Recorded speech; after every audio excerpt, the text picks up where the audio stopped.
Welcome to the 6th and final instalment of Agilifying Agile Coaches. Welcome to the hardest episode to write. I will start with an admission. I originally named this article Medice Cura Te Ipsum. It is Latin for physician, heal thyself. Now, I do not know Latin. I googled it. I looked up the pronunciation here. I added it to try and sound just a little more highbrow than I actually am. This is a hard thing to admit, looking at the shadows of your own self-image and publicly announcing it. The truth is that I went to a poor school in one of the most deprived areas of the United Kingdom. I had a non-existent education in classics and languages such as Latin. I don't even remember being taught any punctuation above a comma. Semicolons are still a mystery to me. The title is a quote from the New Testament. It means, before attempting to correct others, make sure that you aren't guilty of the same faults yourself. Do you know your own personal shadows? Self-awareness is crucial as an agile coach. Why do you want to be a coach? Why are you a coach? I became a coach because my iceberg was melting. On the surface, John Cotter's book, Our Iceberg is Melting, is a simple story of a colony of penguins facing a dilemma. But contained within the story and the characters is a powerful message about the fear of change and how to motivate people to face the future and take action. Simply put, the penguins' iceberg was melting and they had to make some choices about what to do next. I became a coach because I did not like my current role as a traditional delivery manager. I had been a developer on a Scrum team. I had then been Scrum Master for that team. And when that project finished, I was moved on to more classic work. I was not enjoying it. So when this new Agile coach role came up internally, and I was asked if I was interested, I jumped at the chance. I enjoyed the subject, but I was in no way a zealot for Agile. You can see that through the purity versus pragmatism episode. And I had previously worked well with some of the other coaches. You can see that in the Get By With a Little Help from My Friends episode. And they ended up paying me more, which was nice, but we'll see later in this article how that doesn't help as much as you think. But my main motivator for becoming an Agile coach was, get me off this terrible, horrible, traditional stuff. Now, your motivations are not right or wrong, just different. But some motivations for me are more troublesome than others. Are you in this for the right reason? Ego? Status? Power? Money? If you're not in it for the right reason, under pressure, would all these things come leaking out? I did a little fun and evil presentation at the Dublin Scrum Gathering in 2017. It fell on Halloween, so I decided to do a presentation with a little bit of a devilish tinge. I wanted to discuss agile coaching anti-patterns, but rather than just preach to the converted, I decided to turn them on their head. I played a Lucifer and gave them loads of great advice, and all it would cost them is their agile soul.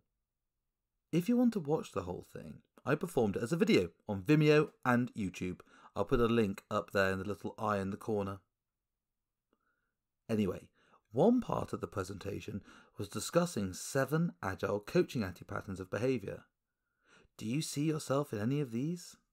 By the way, reverse the so, unless you want to join Louis on the dark side, that is. Sloth was the agile project manager. They don't know this is wrong, ignorance is bliss, so Louis said, leave them alone. Pride was the rejected genius, the person who screams, they don't listen to me! So the idea is just appeal to their vanity and bring them on side. The corrupted coach, this is the person who's obsessed about keeping their day rate creeping along. So don't rock their boat, let them keep making that money. The wannabe. This is someone who's jealous of others in the agile space, the wannabe certified trainer. Now, how do you deal with these person? Well, if you're Louis, if you're Lucifer, then what you need to do is bring them into your own community, because you want to build your own fiefdom. You want followers, not leaders, after all. You need Renfield to your own personal Dracula. What about the politician then? This is lust. The person who's using Agile to seek power. Louis made the awful joke about Nigel coach, not Agile coach. And that's a reversal of my own personal phrase, Agile coach, not Nigel coach. What I try and mean is I'm here to help you transform your world of work and not transform my world of Nigel. So how would Lucifer like you to work with this person? Or work out the mutual benefit of the two of you together? And then there's gluttony, the hypocrite. Do as I say, not as I do. The person whose words do not match their actions. These are the ones who talk about listening and keep talking. They push collaboration and keep pushing. They talk empiricism but show no evidence. They talk diversity, these fat, old white males. Male, pale and stale. They talk sustainable pace and then work themselves to death. What about wrath then, the thought leader, the person who questions questionings? They don't want you to doubt them, they have the answers. Because the idea for them is empathy opens you up to pain. Hurt people, hurt people. So Lucifer's advice is to build a carapace, build an armour around yourself to avoid feeling their feelings. He chose anger, as you probably can tell. You may choose another. So thank you for that, Lucifer. Lucifer would like me to point out that he's available for presentations around the Halloween period. But as you can see, these are pretty awful pieces of advice. But they are patterns we see again and again in Agile coaches. So I have often told people I went independent as an Agile coach because of money. Money, money, money. And that was the story I told myself. Thinking back for this episode, though, has opened some old boxes in my mind. I seem to dimly recall that my move outside of salaried employment was another case of iceberg melting. I remember the BT coaching positions were starting to decay. We were being sold as consultants, with more meetings, more training courses, less helping real teams. I remember us being weaponized in an argument for redundancies. We had a new leader. He was leading us in directions I didn't like. Let me now introduce you to the SCARF model. Now, I don't know if you've seen this model before. It's David Rock's idea. He's CEO of Results Coaching International, and he developed a model known as the SCARF model, which describes the social concerns that drive human behaviour. He split it into 5 types. Status, our relative importance to others. Certainty, our being able to predict the future. Autonomy, our sense of control over events. Relatedness, our sense of safety with others. And fairness, our perception of fair exchanges between people. He talked about the major organising principle of the brain is to minimise threats and maximise rewards in these categories. Thus, the principles of the SCARF model is to thus engage and communicate with people in such a way to minimise threats and maximise the rewards they feel. The idea is this can help us improve our collaboration. So these natural triggers can be harnessed or can be literal triggers for us to fight or flight. So when I was in BT, I felt negatively affected by all 5 of these attributes.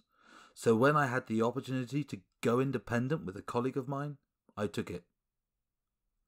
Do you know why you're taking this Agile coaching path? Here is a video from Dan Pink around the surprising things that motivate us. It'll be in the little eye in the corner again.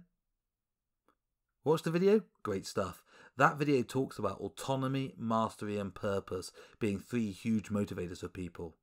And these 3 things were aligned for me in my current role as a freelance Agile coach and trainer. Remember, money is often not a motivator. Money is a demotivator if lacking. Once you're paid enough to take that off the table as a concern, it stops demotivating us. Why bring this up? Well, if money is your motivator for being an Agile coach, it is going to be a struggle. You are very quickly going to find it isn't enough to get you up on a cold Monday morning to be cursed by disinterested middle management layers and ignored by the development teams. It isn't going to be enough to survive the lack of closure and success you may feel as you move from one gig to another. When I was at BT, I was obsessed about money. because I was earning very little compared to everyone else on our team in BT, let alone other certified Scrum trainers across Earth. But as soon as I had made enough, it completely fell away as a driver for me. Now, as a child from a poor, lower middle class, really working class background, I had been hugely motivated by cash from a young age. So to see it all fall away was, looking back, quite a shock. I publicly admitted at the Munich Scrum Gathering in 2016 that I journeyed from cynical to passionate as I gained more experience in our world of Agile. My fear is many coaches take the opposing road. Have your motivations changed? Does what got you into this role still matter to you? Do you still care? Why am I telling you all this personal information? Because self-reflection is crucial as an Agile coach. And it is missing for many of us. Agile coach is a self-declared title. There is no official body controlling who can and cannot call themselves an Agile coach. Anyone can, so everyone does. What gave you the right to declare yourself an Agile coach? What gave me the right? I meet many coaches who from the outside seem to lack reflection. This can make a coach tone deaf to the nuances of emotional intelligence. The sea that a coach swims in is full of ambiguity and nuance. And sharks. What are the key characteristics in an Agile coach? Beyond self-reflection? A coach needs to be accepting and embracing the inherent uncertainty of agility. Product? Perhaps, but the more natural variance in method, content, problem and people. I heard on the radio the CEO of Rolls-Royce saying, "Uncertainty is toxic for business." This is a problem businesses face, and thus a problem we face. How do we help them embrace, manage, and indeed mitigate uncertainty? Looking back to the first episode, we spoke about the pain of uncertainty and how we as coaches handle that. Experience can help, knowledge can help, but I think there needs to be something else. Passion, I mentioned in the fourth episode, can carry you so far, but far enough?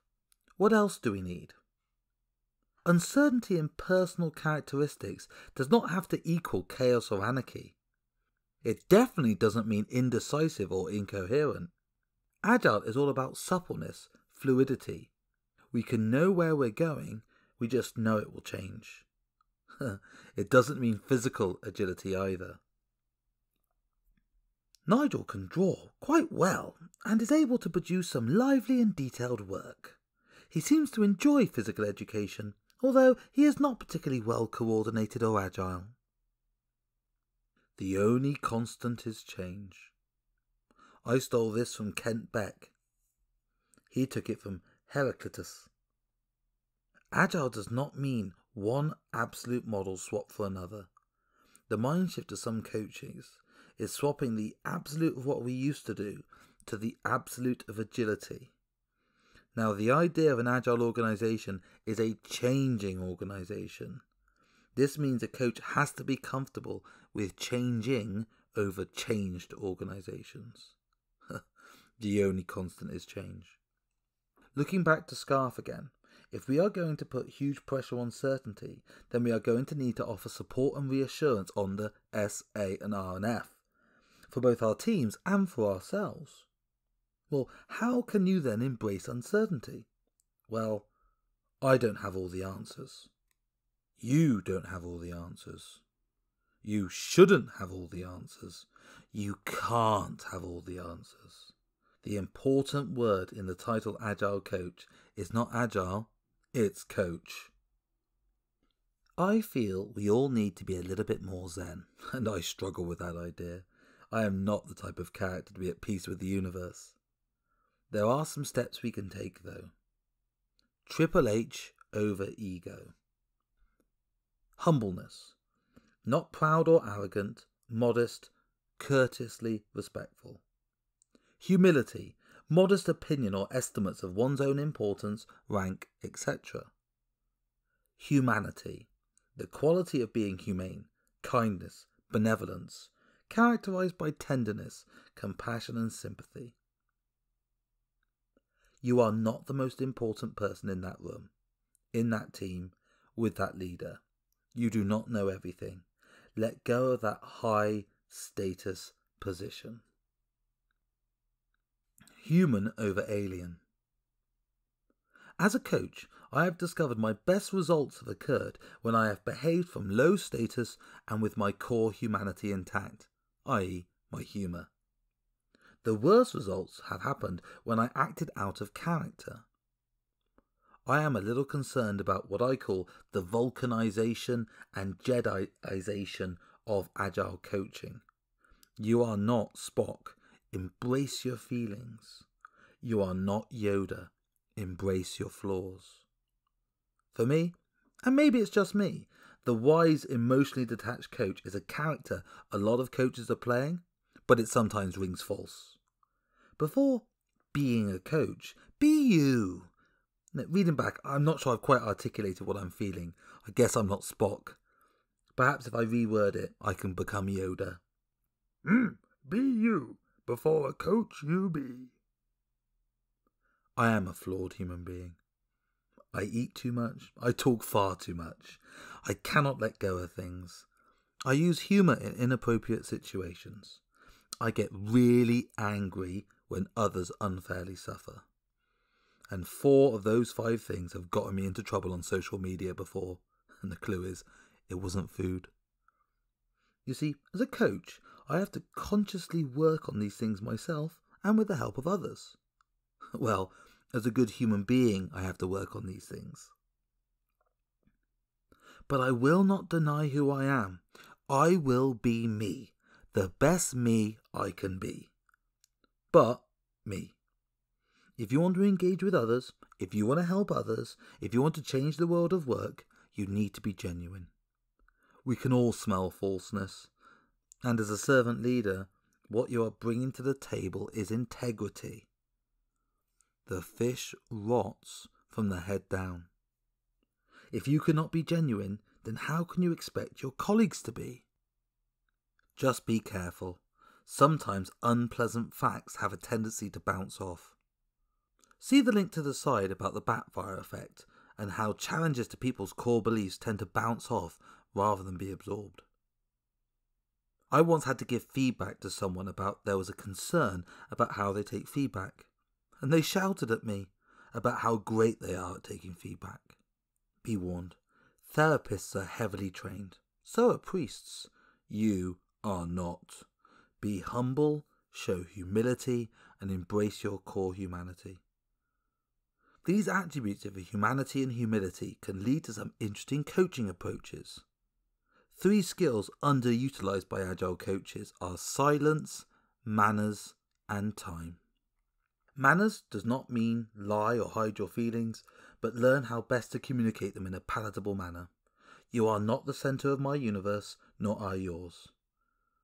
If you feel uncomfortable, does your sharing help others?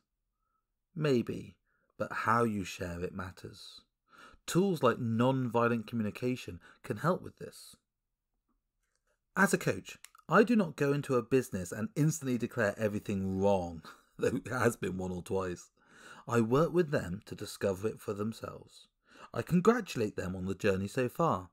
I understand and sympathise with the problems that have led them to that state. I love the sinner, but I hate the sin. In some coaching techniques, it is said, silence is violence. Well, as a coach, silence is a skill. Silence creates the space for others. Silence prevents you from imposing your ego over the situation. This is the hardest thing for new Scrum Masters. It can be the hardest thing for old coaches. Just give people time to try, to learn. Sometimes they will find their own answers. Give them a chance. Too many coaches want to make an impact to justify their contracts. Let the team breathe. Remember, everyone is a hero in their own life story. You may think of yourself as the Luke Skywalker riding to the organization's rescue. You could be their Darth Vader. These 6 episodes have interwoven. Each is a strand in a complex web that leads to one another. Agile and coach are 2 worlds that overlap hugely. I have written about stances and uncertainty, different and wrong, the wonderful different flavours of good, of passion, of purity versus pragmatism, of community, of the communities, tribes, friends and colleagues who surround us and bind us, of self-reflection, of understanding ourselves first, how that comes first. And to do that, we need to embrace uncertainty, which leads us back into stances and the slightly circular nature of this Agilifying Agile Coaches feels right somehow. I'll leave you with these last few thoughts. Between theory and reality is ambiguity, and this is where you live as an Agile coach and as a Scrum Master. The problem with the world is that fools and fanatics are always so certain of themselves, and wiser people are so full of doubts. Bertrand Russell. And here's a slight misquote for you from Obi-Wan Kenobi, kind of. Uncertainty is an elegant weapon for a more civilized age. Oh, one last thing. Do you think anything's missing from this? What would you like to have seen covered? The comments are far too scary place to ask about your motivations and your inner self, but it is a great place for feedback. What have I missed? Anything you think is missing, tell me, and we'll create a new video. You know, the idea about coaching is you want people to pull, not just to push. And as I joked about in the first video, these videos have been all about push. Tell me, we can work on it together. Anyway, thank you for joining me on this 6-video saga. And please stay tuned to this YouTube channel for further developments. But till then, and for the final time in this series, goodbye for now. Goodbye.